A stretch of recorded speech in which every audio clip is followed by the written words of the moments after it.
Now, this is going to be your first example of a completely ridiculous, wrong nomenclature. Electrically erasable programmable read-only memory.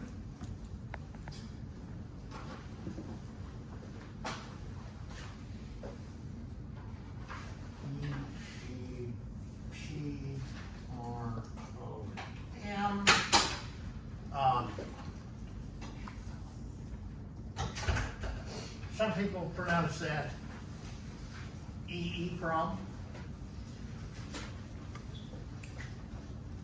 Some people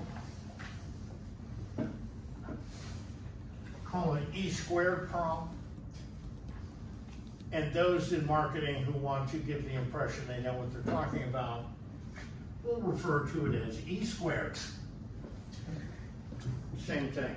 Now, this is the reason why that particular nomenclature is wrong.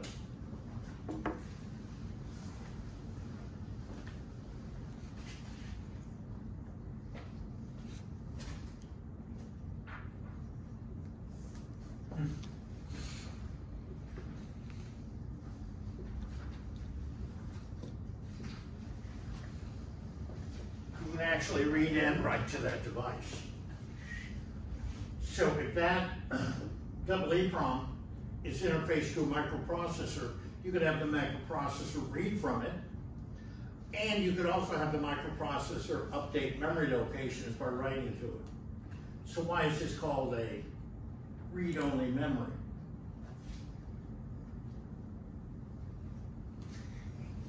Okay, now,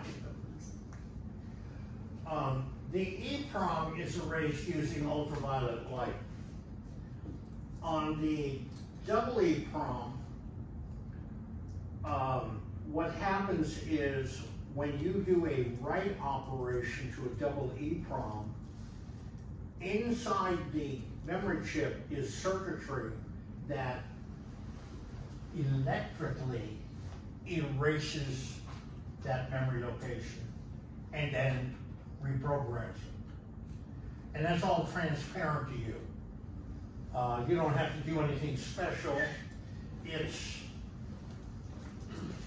access like we talked about here before. I'm going to put an address on the address bus, the data on the data bus. I'm going to insert chip enable and then pulse the write line low. And inside the chip, they'll take care of the erasing of that memory location and then reprogramming. But it's all done electrically. Now, to your question,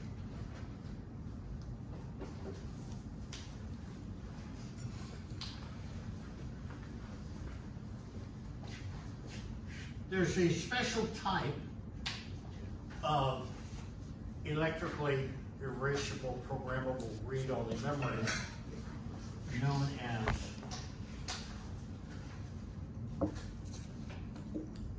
flash memory. Now, flash memory is EEPROM, but with one major distinction.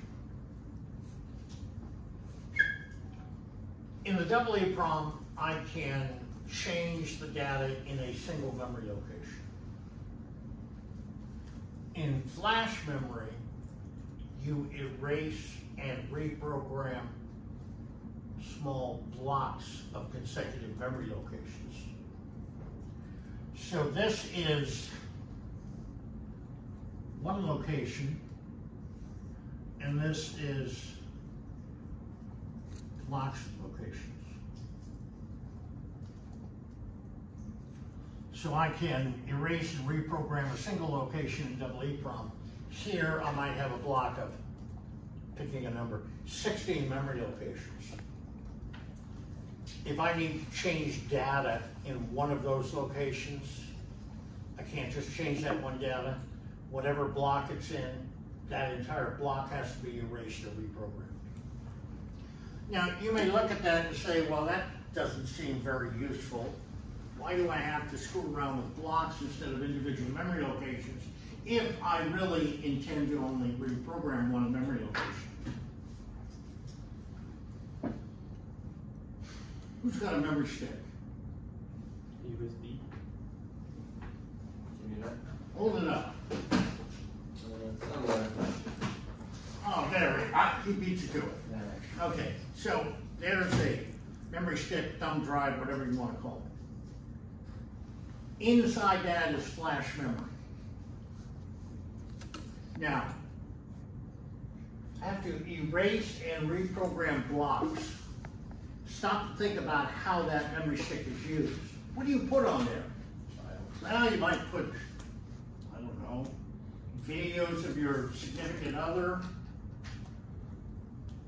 Taylor Swift concert footage, bunch of JPEGs, large JPEGs that of your last vacation or something. In other words, you're storing large data files on that particular device. In that type of context, you're typically not going to want to alter a single memory location, but rather large blocks of memory. Because you broke up with your significant other, so you go in and erase all the MP4s that had that person on it. You're taking maybe 50 megabytes worth of data and getting rid of it. So you're actually accessing stuff in blocks. And if I can erase and reprogram in blocks rather than individual memory locations, that's suitable. So flash memory is used like in a memory stick. Because of the way memory sticks are used, it would make sense to have flash memory as opposed to double EEPROM memory. Now,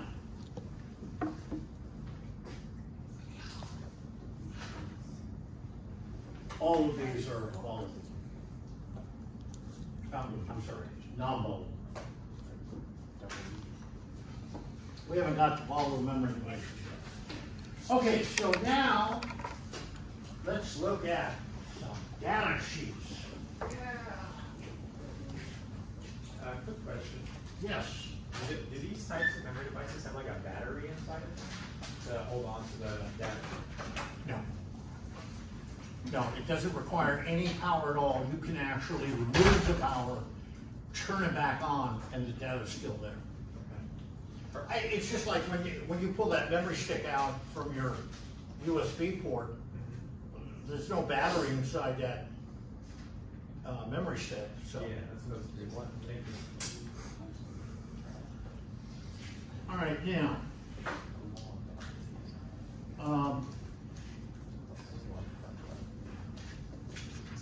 We're going to be looking at data sheets for these devices, and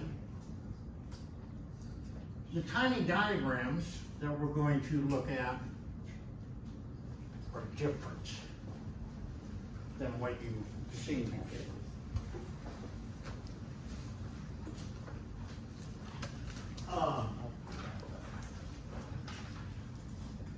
As we would suspect, let's take an EEPROM.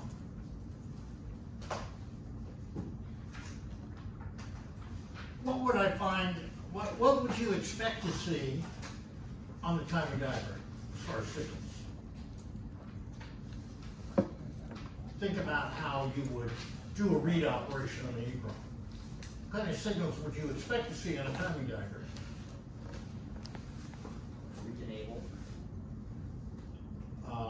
Okay, I have to read command line. What else? Write. It's an EEPROM. Chip enable? Chip enable.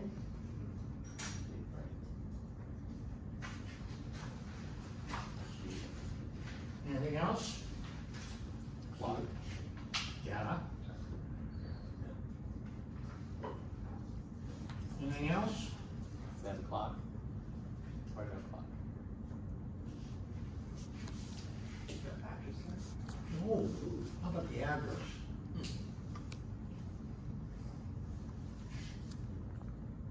Okay, So we're going to have a timing diagram in here. And I need you to pick these signals.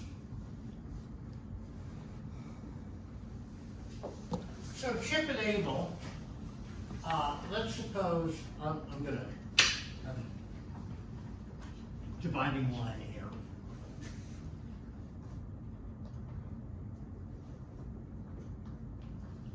And let's say to the left of this dividing line, I'm reading from address 100. And then to the right side, I'm now going to be reading from address 2022.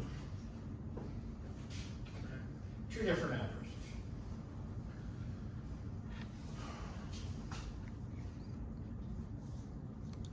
I would expect that if this line right here is the beginning of this particular read cycle, I would expect that the read chip enable would do something like this.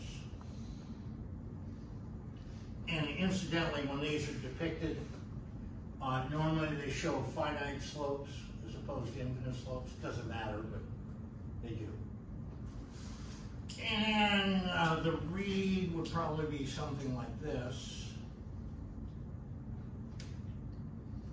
It's usually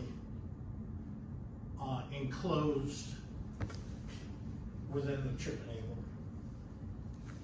All right, now address. I'm reading from two different addresses. On the left side, I was doing a recycled address 100. To the right, I'm reading from address 2022. Now, if this is a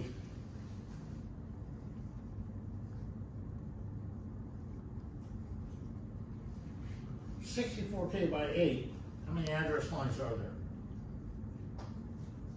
18. How many? 16. 16.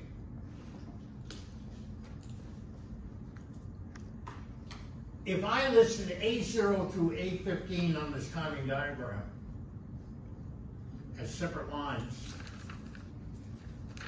this would be rather large.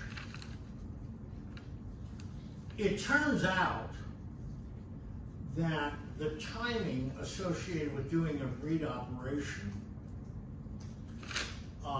is independent of the address. It doesn't matter which memory location I'm reading from, the timing is always the same. So rather than depicting all 16 address lines on the timing diagram, they use a shorthand notation.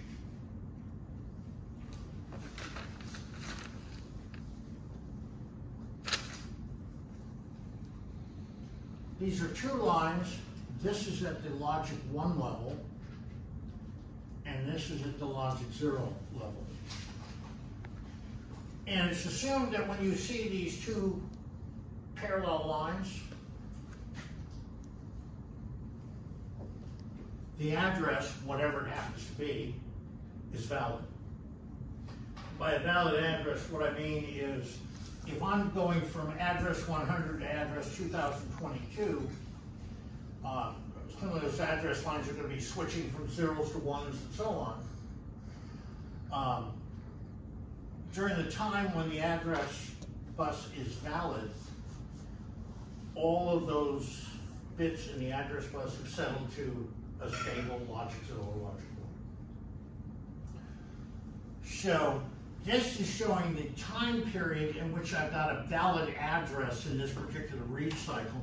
And the address happens to be 2022, but I don't care, because it doesn't matter which address I'm reading from, the timing will be the same. So when I was reading from 100, again, I would have a period of time where I had a valid address. And what you will see is a crosshatch. And this is the time period when the address bus is invalid. because it's switching from address 100 to address 222. So this goes on as long as it takes to do the address, the read operation, and then I'm going to have another period where it's not valid, and then I'm starting another read cycle and to some other address, and then that's where it's valid. So this is how I'm going to depict the address bus. And just bear in mind, this is the time period during which it's got a valid address, all the address line bits of state names. Chip enable and read, those are single lines, so that's how those are depicted. Now the data bus. As you would suspect, doing a read operation here, on the data bus there will be a period of time when the data bus has valid data. And they use the same notation, two parallel lines. This is at the logic 1 voltage level, logic 0 voltage level. But notice the difference here.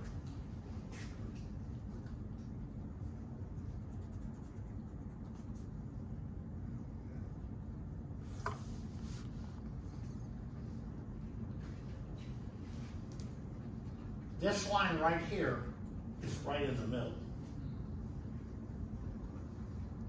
Now, if that's a logic 1 voltage level and that's a logic 0 voltage level, that indicates I don't have a logic 1 or a logic 0. And what this line that intersects in the middle indicates is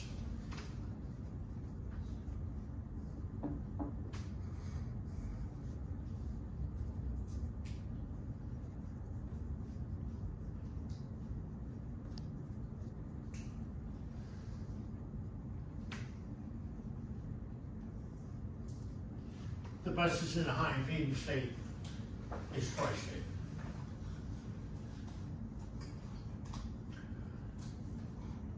So you don't do that for the address bus because the address bus is always going to be driven by something.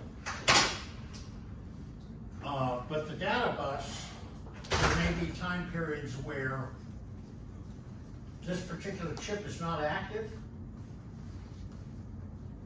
The chip enable is not asserted on that chip, and at that point in time, the data bus is tri-stated, and that's how we'll show it on the timing diagram. Okay? So you can see that the timing diagrams that we're going to see for these memory chips are different than what we've seen up to this particular point. Okay. So let's look at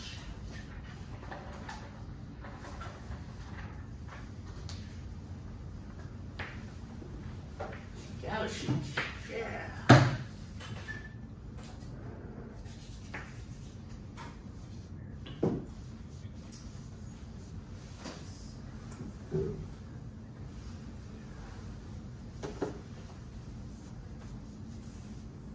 I must have collapsed it.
So let's look at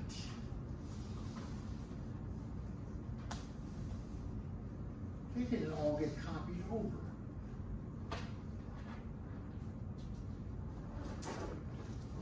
I have to add this one as well. All right, let me do this.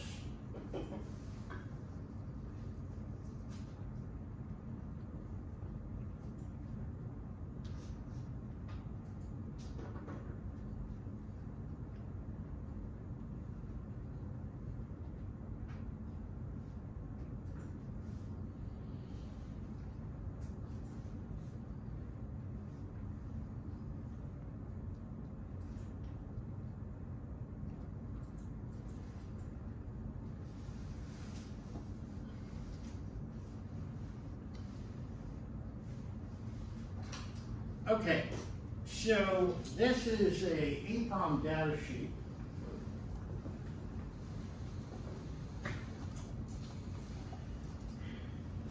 Notice the size. They have chosen 131,072, which is 128K. So this is 128K by 8. So how many address lines? 17. A0 to A16. Now, first thing you'll notice on the zip package is the rather bizarre locations of the address bits. A0, A1, A2, A3, A4, A5, A6, A7, A12, A15, A16. Go to the other side of the chip. There's A10, there's A11, there's 8 and 9. It turned out that based on how they constructed the memory array, that was the optimal placement of the pins.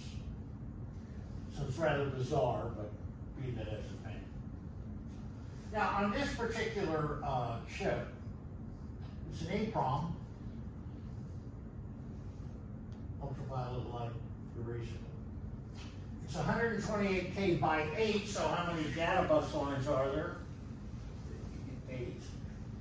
And on this particular chip, instead of labeling with something like D0, D1, D2, or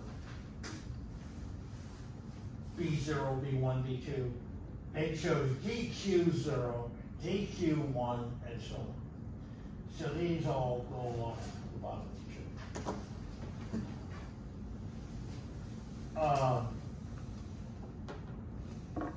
I have to look at data sheet. You see these two signals here, which are active low. One of these is the chip enabled, the other one is the read line.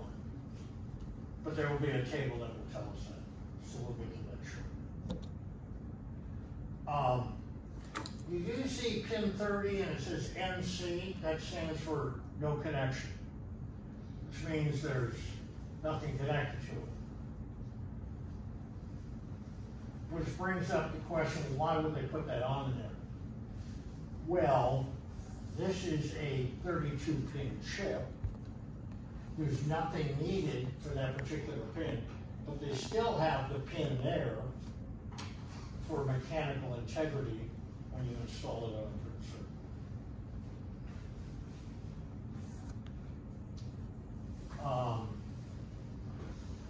circuit. Down here, it shows an alternative package. Oh, here's your pin nomenclature down here. All right, so this tells you that E bar is the chip enable, and G is the output enable, that's your read.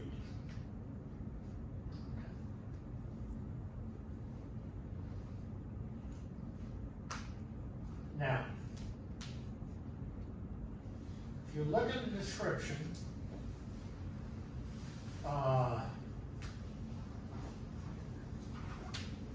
second paragraph seems kind of odd.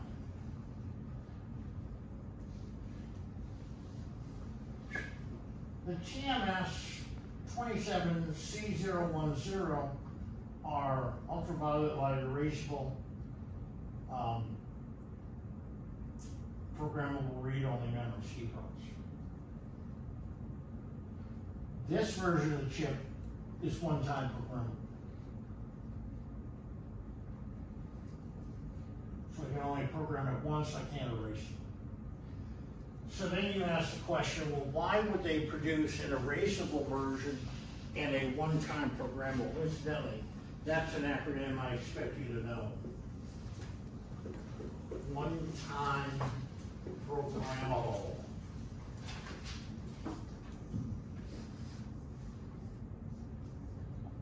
OTP. Remember that acronym.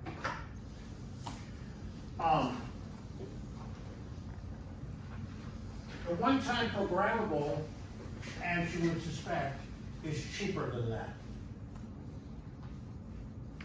Because this has an erasable capability, has greater capability, more money. So this is a cheaper version. This would be equivalent to a ROM, except you're going to program it using that EEPROM program. So you get a slightly reduced cost by using a one-time programmable chip. So that means that, I stated before that even if in the end product you're going to use ROM, you would do your development using EEPROM. Here, what you would do is, again, use double EEPROM during the development debug phase. When you get into the production phase, you would switch to the one-time programmable version. Those two chips have identical timing.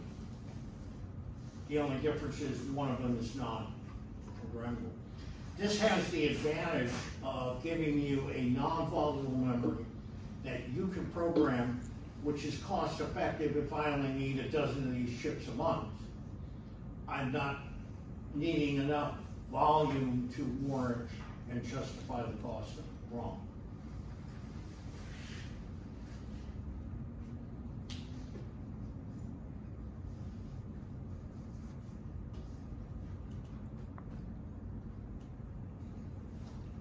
See operational manuals, initialization, snap post programming. We're not really worried about the programming because the ROM programmer will take care of all that stuff.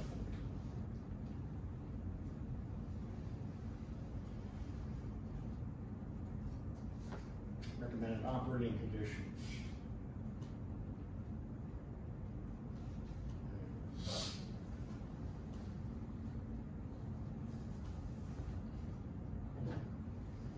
There's your timing diagram.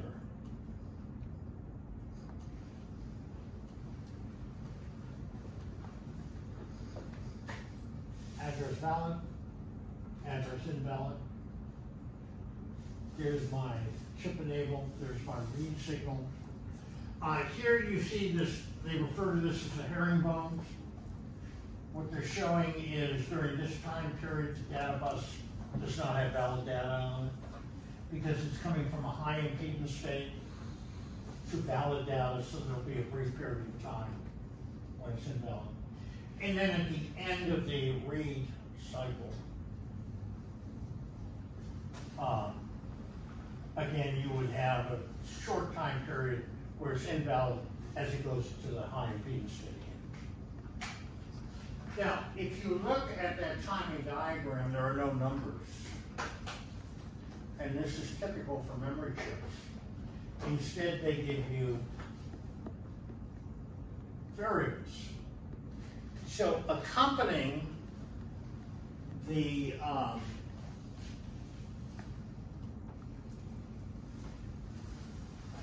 particular chip will be a table that gives you the numerical values for those variables.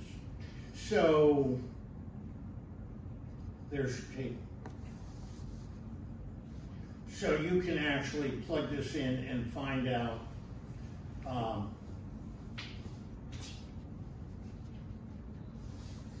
what the actual numerical values are. Now, you may ask yourself, why did they go with variables? Why not just give me a timing diagram with the numbers plugged in instead of having me refer to a table? Well, the easiest way to answer that is, let's go back to the very first page.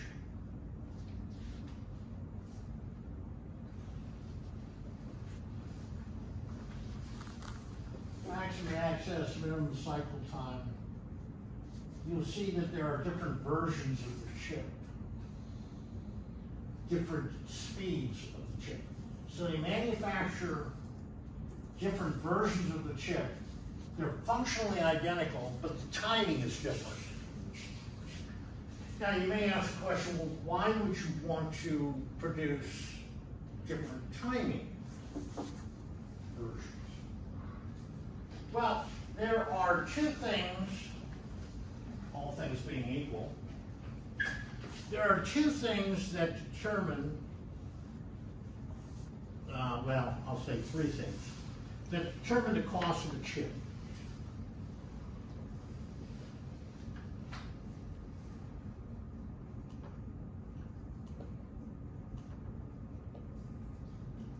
I'll say three things that affect the chip cost. First and most obvious is the type of memory.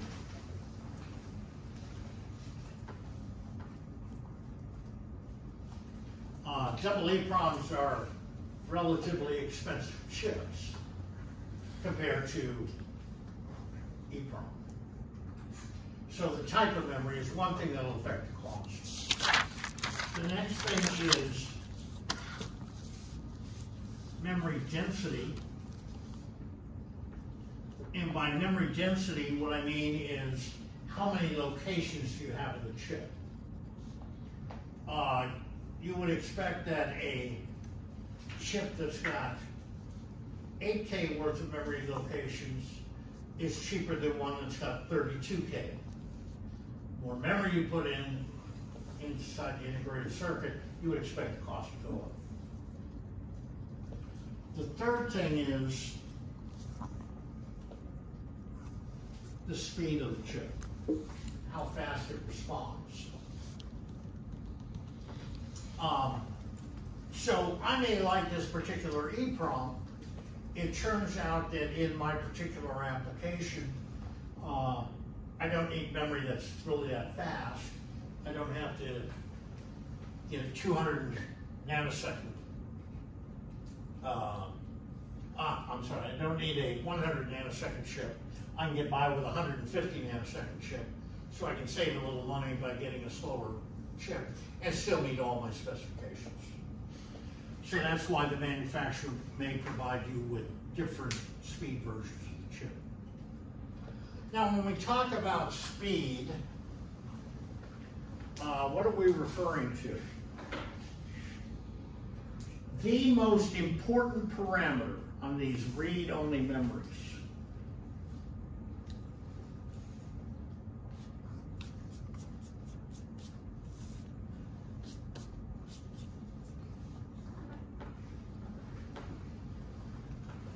in fact, I'll make this as a note.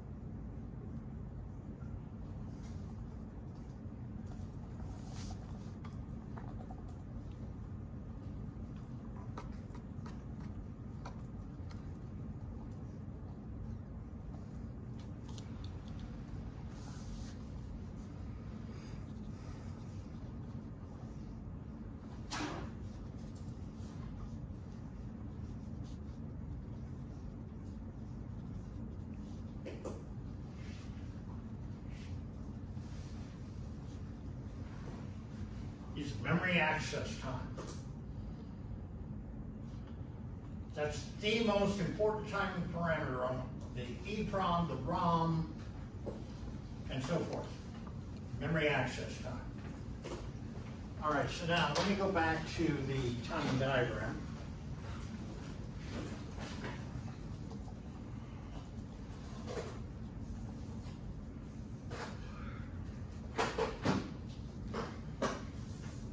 Normally on these timing diagrams, everything is referenced to when the address bus becomes valid. So everything's relative to that point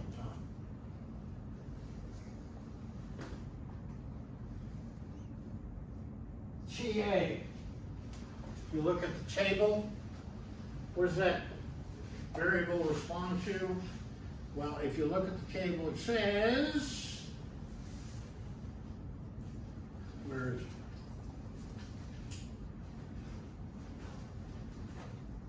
Oh, it's the access time from the address. That's your memory access time. Memory access time is defined as the amount of time it takes once the address is valid until you get valid data on the output. That's why they call it memory access time. If you will, it's the propagation delay of the chip. I give you a valid address, how long is it going to take before I actually get any valid data? That's the memory access time.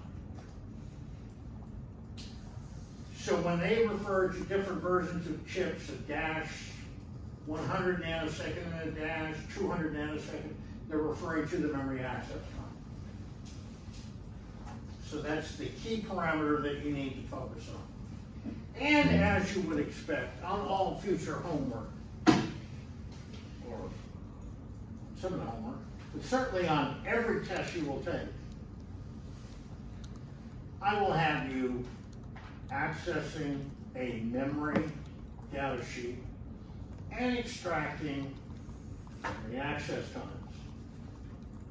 I'll give you a part number and say, what's the memory access time? You're going to have to figure it out. Okay? Any questions on the timing diagram associated with these read-only memories? We're going to be looking at next time a double EEPROM data sheet. You're going to find a similar read